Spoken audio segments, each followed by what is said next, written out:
I always had a odd relationship with Resident Evil. On one hand, this is a game from my childhood that I enjoyed for being scary. That was the main reason I enjoyed it. It wasn't too many games that were frightening to me at the time. But when I got older and the game wasn't as scary, I actually begun to really try to play it. And I could never get into it mainly because of the tank controls. Now, I'm not a quitter. Well, at least when it comes to certain things. When people tell me that a game is amazing, I typically want to understand why. Now, sometimes it's just not my thing. Certain genres just aren't for me. But I like Resident Evil. I like Resident Evil 4 and basically every game that came after that. And 4 even had tank control. So why can't I come back to the originals and try to see how great they are? And my experience might surprise some people because for all intents and purposes, you might as well just say I'm a newcomer to the original games. I finally beat 1 for the first time, and I'm going to go through 2 and 3 eventually, and I barely played those at all.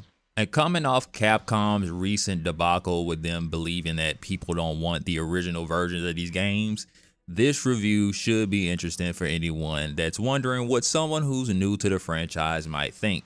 Before we get into the video, I want to say thank you for stopping by, and please make sure to like, comment, subscribe, and hit the hype button.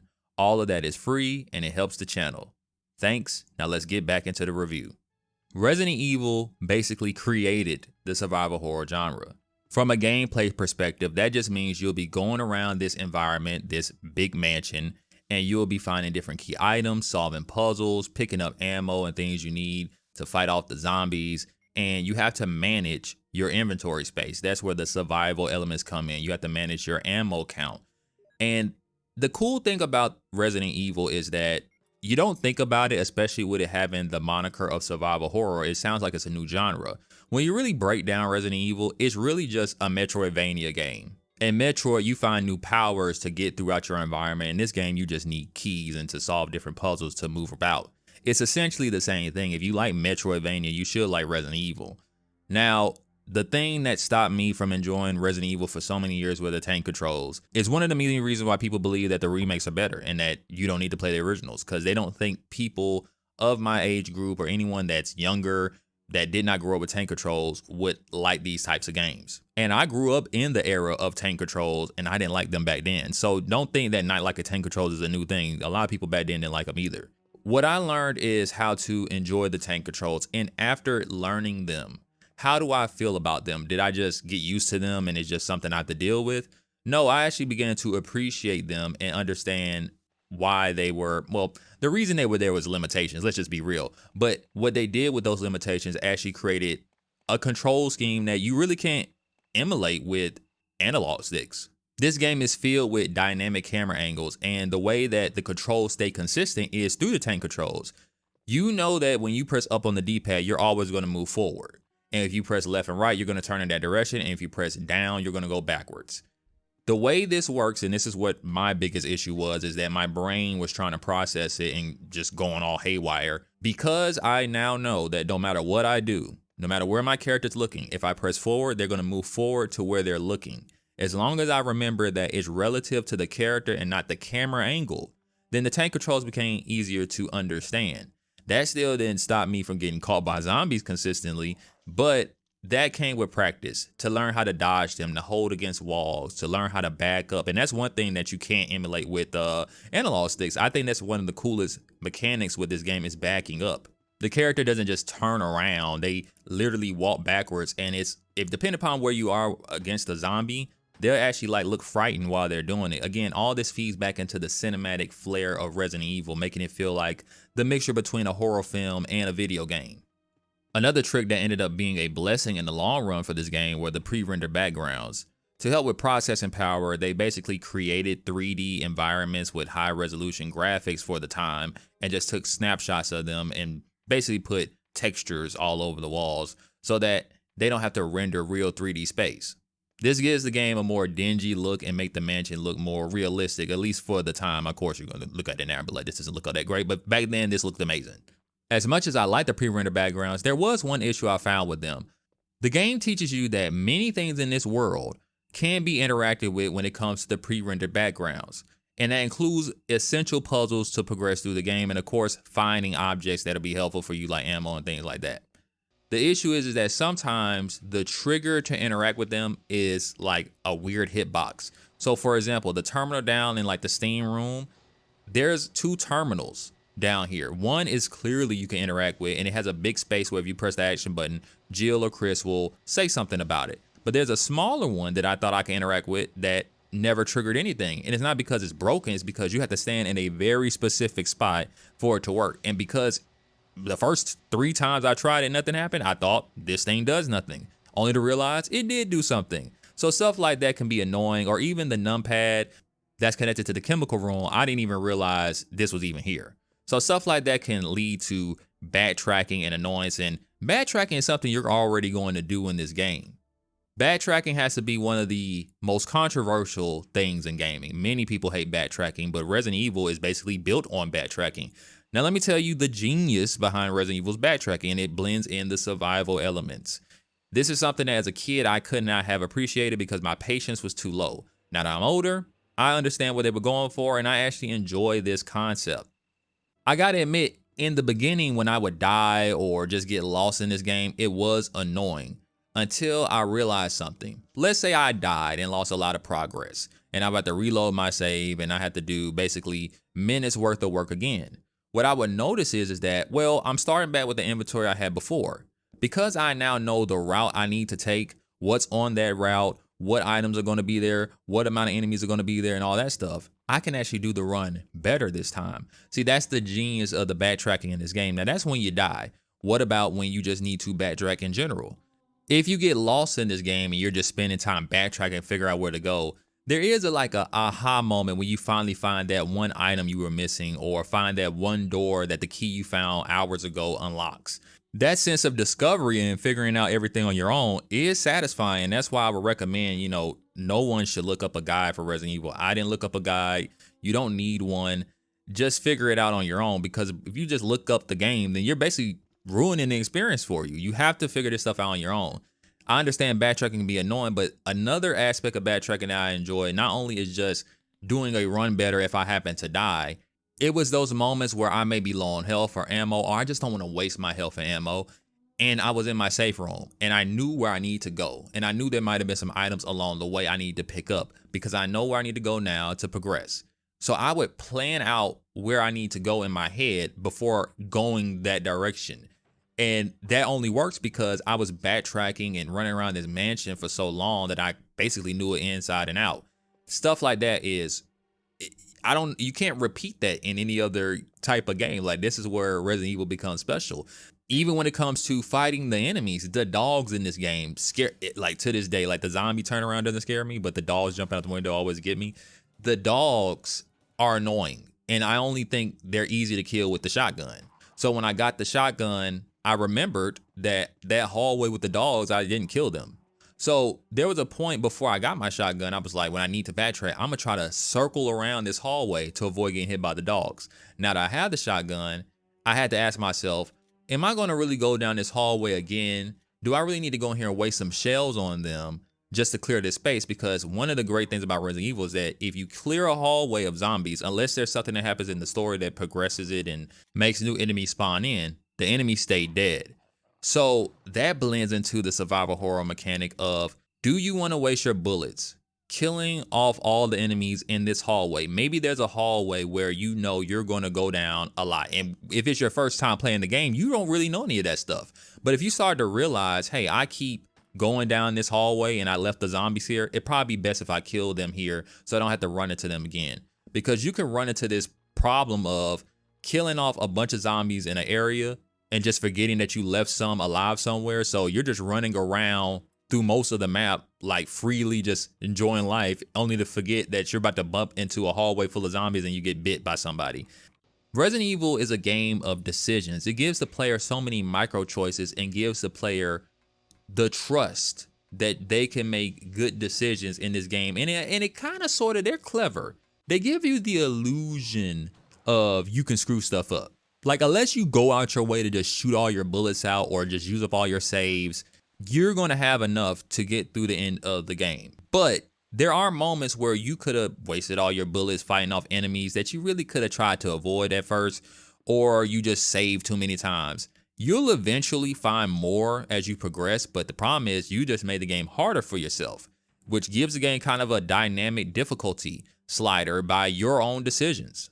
Playing as Chris, I would save often because I didn't know what was around the corner, and I would run into situations where near the middle to end of the game, I had to go long stretches because I had no ink ribbons. So I had to just hope I found some somewhere in the world. Then when I played as Jill after playing as Chris, I knew where so many things were that I actually had a bunch of stuff in my inventory by the end of the game. The way this game works with your own knowledge playing a major role in your enjoyment in Resident Evil, it does change how Resident Evil feels on repeated playthroughs. When I played the game as Chris, everything was new to me. I was figuring things out on my own. I didn't know where to go, and it was an enjoyable experience of discovery. When you play as Jill, her campaign is different, but not that different. So everything I learned from playing as Chris helped me beat Jill's campaign even faster than I did my first time playing as Chris. Now, that may sound bad, but not really, because now Resident Evil goes from being a game of discovery from a game of mastering. Now it's about how good I can get through this game, how fast I can beat this game. And I think a lot of people play Chris first, like me, mainly because he's like the first character to select. And they think Jill's campaign is harder, but I would argue that Jill's campaign would probably be just as hard as Chris's if you played hers first. Now, Jill gets a lot of help from Barry compared to Chris. He does get help from Rebecca, but not as much as Jill does from Barry. But the thing about Jill and Barry is that Jill got more powerful weapons early. But that could cause the player, see, I had the wisdom of my first playthrough of not wasting my bullets on certain enemies. So with Jill, I wouldn't use my rockets on anything but the bosses. And when I got to the end game and I knew like the game's about to end, I could just start wasting them if I felt like it. I'm pretty sure a new player was like, oh, I got this powerful bazooka that just kills zombies. I'm just going to just blow everything up, and then realize, oh, I kind of need this. I'm fighting a boss now and I don't have any powerful weapons anymore. So I think what's happening is the player's knowledge helped Jill's campaign be easier. Jill also is the master of unlocking, so she can just unlock doors, whereas Chris needed to find keys. That also is probably why people say Jill's campaign is easier. But again, I think that that is a misunderstanding, because yes, Chris may have needed to find keys in order to get to certain places. But I think because Chris was able to stay in certain places for longer, you're able to learn the environment better. Whereas Jill, you can just go from door to door blasting all around the mansion, not really understanding what's going on because you're just progressing so much. And then when you hit a brick wall, you probably don't know where to go because you haven't learned the mansion that well. Jill is also weaker than Chris, and I noticed that in this game that if Chris is in his caution mode with his health bar, if he gets hit again, he's going to danger. Jill would actually die from caution quite often, so she can't take as much damage as Chris does. Also notice that Jill did more critical hits than Chris did. In this game, it's some RNG where if you shoot a zombie, you might shoot them once, and with a shotgun, their head will explode. Or if you shoot them with the pistol, they might die in one bullet and stuff like that, or they'll back up from a shot. Chris, that didn't happen that often, but he was more consistent. If I shot a zombie 3 to 4 times, I knew they were going down and I only had to hit them a few more times and they'll be dead. Jill was infrequent. There were times where that would work 3 to 4 times and the zombie would go down. Other times I think just shoot like a full clip almost and the zombie would still probably be alive. But that was with the pistol. When you get the more powerful weapons with Jill, she basically behaves just like Chris. Now going back to Barry and Jill and knowing all the knowledge of Resident Evil, if you play as Chris on your first playthrough, there are going to be areas where you're going to be like, oh, I know to solve this puzzle. Like, for example, when you go into the room where the shotgun is, you're going to know how to solve this puzzle if you did it with Chris already. If you don't solve it correctly, then you could possibly die. What you don't know is that in Jill's campaign, Barry can save her. Now, the cool thing about this is that let's say you played as Jill at first. You might think that someone might save Chris if you did this with Chris on the second playthrough, only realize with him, no, you'll die. That's how the game plays with you. So no matter which version you play first, whether it be Jill's campaign or Chris's campaign, knowing knowledge from either one could screw up your playthrough for the other one, because playing as Chris first sort of screwed up my ending with Jill.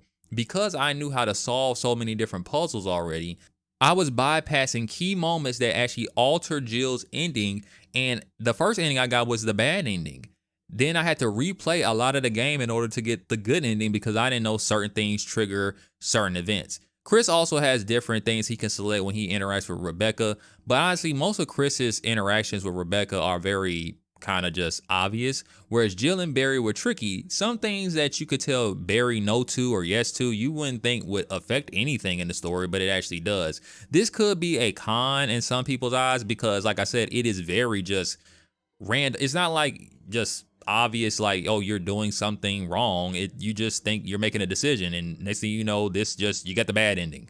So that right there could have been worked on, but overall, I think this decision making with the dialogue and how you interact with the other characters in the game worked well. For the overall story of Resident Evil, it's fine. It's typical cheesy horror. You're locked into a mansion, zombies are everywhere, rabid dogs, you got these lizard looking guys, the hunters, those guys are creepy. You got these Re-Dead wannabes down in the basement, and you're trying to figure out what happened while also surviving.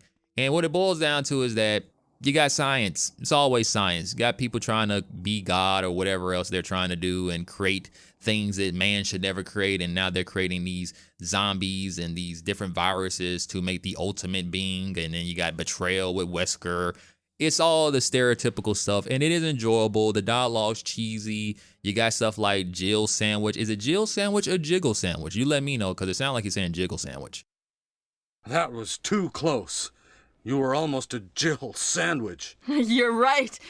Barry, thanks for saving my life.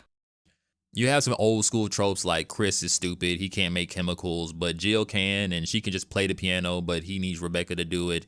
But then you also have the reverse of that, of like Jill needing help from a big strong man named Barry all the time. And before you even saying it, no, I don't think any of this is a problem. I'm just saying these are just old school tropes that were common for the time, and even to this day, that's stuff that's normal in media. And if you find it offensive today, well, I think there's other things in life you could be mad at, because it's nothing wrong with this. It's just cheesy and old. But for anyone that's looking for that, it's here. It's an enjoyable story. It's nothing really much to say about Resident Evil story. It's not a lot there to it. That's one thing I can appreciate. It's not a lot to the story, to the point that I'm not going to spoil it, because it's nothing really to spoil.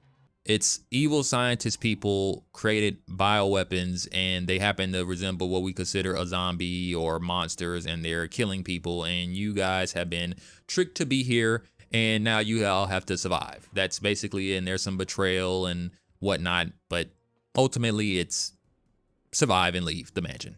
That's the game. So with that being said, Resident Evil 1, I enjoyed my experience. There's a lot to do after you beat the game. There's extra modes, there's a harder difficulty mode, there's a rearrange mode where items are rearranged, there's extra costumes to unlock if you get the real ending for each character. One thing about Resident Evil, knowing what I know about the future, is that it kind of, I mean, the Capcom wasn't expecting this, but it kind of sucks that, what's the real ending of Resident Evil 1? Because Barry's still alive and Wesker didn't die. Like, I don't know which campaign is the real campaign. Maybe it's a combination of both. Who knows? They weren't planning for that anyway. That's just me being me. Anyway, Resident Evil 1, I had a great time. I got over my annoyances with tank controls. I got good at them, and I ended up mastering controls and learning how to walk past zombies and juke past them and stuff like that. So all that stuff you can learn if you want to. Anyone that's saying that newer gamers can't get into these types of games, I disagree. The reason I disagree is because video games are just like any other game. Chess, checkers, basketball, football, anything you really want to learn to get into and play well, you'll learn because that's what you want to do.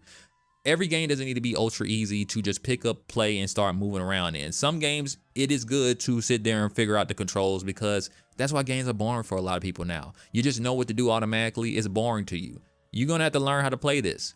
It's old school, but it's fun. Resident Evil still holds up to this day.